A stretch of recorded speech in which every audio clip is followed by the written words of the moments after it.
I was I think a lot of kids, especially guys that are playing in the NFL now, where I was kind of the superstar growing up, kind of the main guy through high school.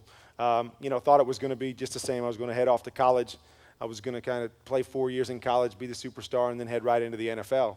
But unfortunately, it didn't work out like that for me.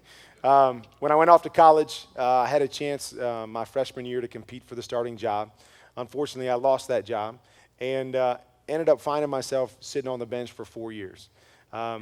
So I sat on the bench for 4 years. Finally, my fifth year, got an opportunity to play. Had a pretty good year my fifth year, and just kind of told myself, okay, even though I sat on the bench for 4 years, this 1 year, I'll be able to turn that into an NFL career. Got an opportunity with the Green Bay Packers right out of college. Was competing against Brett Favre, who I know you guys have heard of. Mark Brunell, who's another pretty good player in the NFL. Yeah. And then a Heisman Trophy winner named Ty Detmer. And so when I went there, I told myself, if I can just beat out one of them, that's all I got to do. Unfortunately, they were pretty good quarterbacks. So I was there really about 5 weeks. And then I got cut from the Packers and kind of waited around hoping that somebody else would give me a call. Never got that call. Sat around, waited for about a year.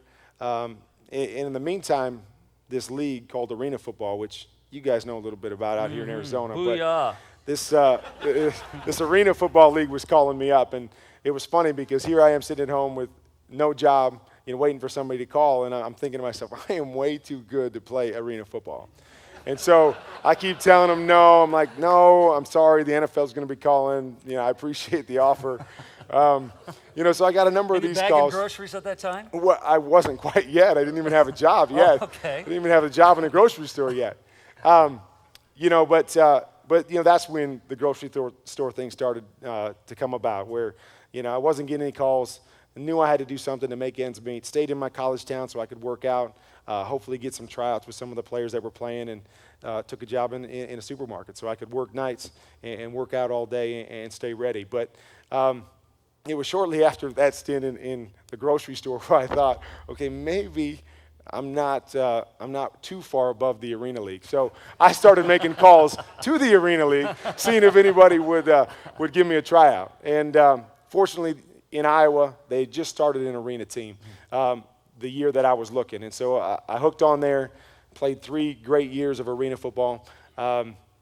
As the story goes, I don't know how much truth is to this, but as the story goes, I finally got a call from a coach that was coaching in NFL Europe. And if any of you guys know what that is, it was the NFL's kind of feeder league that guys would go over there and play. They tried to instill football instead of soccer over in Europe and give guys an opportunity to make their way back into the NFL. So a guy from from NFL Europe called me and said, I'd love for you to come over and play for me in Europe.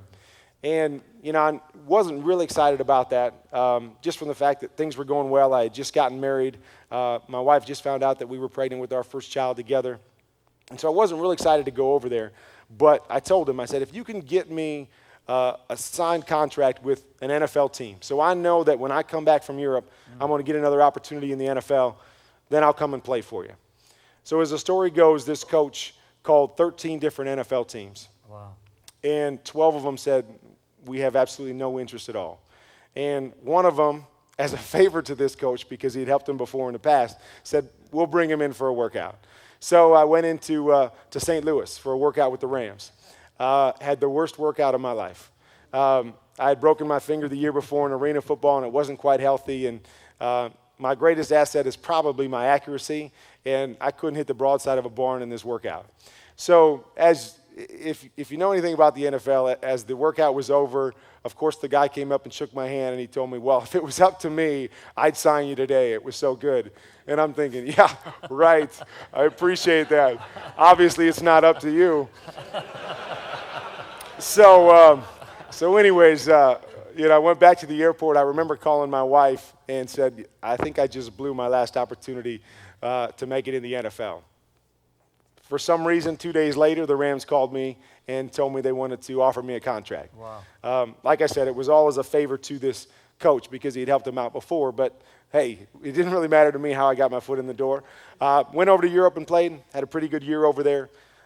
Came back to St. Louis and going through my first year there, came down to the last cut. And again, from what I understand, the last night before they were making the final cuts, Coach Vermeil, who was the coach there at the time, he had all the coaches in a staff meeting. And he was trying to figure out who to keep on the team, and it came to quarterback. And it was between me and one other guy. And he went around the room and he said to each one of the coaches, tell me which quarterback we should keep and why. Went all the way around the room. I think the consensus was actually for the other guy. But Coach just felt something in his heart to say, well, I just think this guy's got something special. I'm going to keep him around. So he kept me around the first year. Came back my second year as the backup. And that was when, if any of you guys know the story, that was when Trent Green went down in preseason. Unfortunately, a severe knee injury that he suffered. And I was able to come in and take over, and as they say, the rest is history.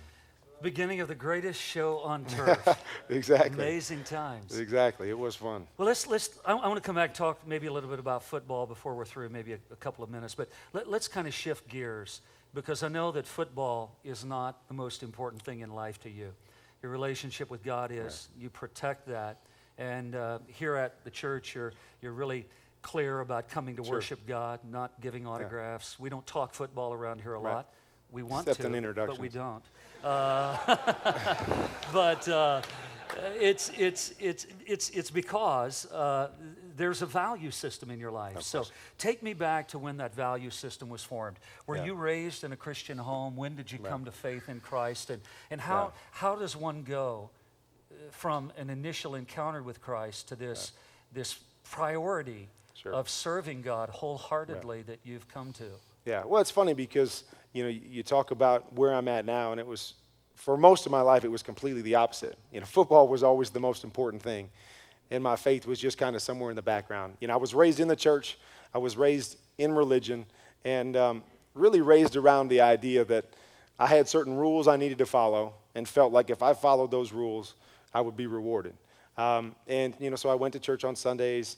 I went to a Catholic school growing up. So did all the things that they said I was supposed to do. And I really thought that was enough. It was one of those things where I felt like I did my due diligence in regards to religion. And then whenever I needed God, I could call on him. It wasn't a daily thing. It wasn't, it was when, the car was going down the street and I got a flat tire. And I called God, God, I need, help me fix this tire. When I'm walking down the halls in high school and I see the cute cheerleader next, walking down, I'm thinking, God, just give me a date with the cheerleader. I'm going to church every Sunday. All I need is a date with the cheerleader. But that was my faith growing up, is that I did what I thought I was supposed to do, and then I expected God to reward me for those things. And that was really all it was, is that when I needed him, I'd call on him. But the rest of the time, he was just kind of in the trunk of my car waiting for me to get that flat tire. And that was how I lived most of my life. That was through high school, through college, actually until I got into the Arena League. When I was in arena football, I had a couple teammates that started a Bible study there. This was right around the time where I was getting a little more serious with my girlfriend at the time, but my wife now, Brenda. And it was interesting because my wife and I, we would always talk about faith. She had come to a relationship with Jesus when she was 12 years old. And she had been married previously, and, her husband before didn't really have a faith. So when she got connected in another relationship, she wanted to make sure that was important. So she was always questioning me and asking me why I believe what I believe. Who told you that? Where's that in the Bible? All these crazy things. I thought, why are you asking me that? It's just between me and God, was always my response. You keep your relationship with God, I'll keep mine with God, I'm good.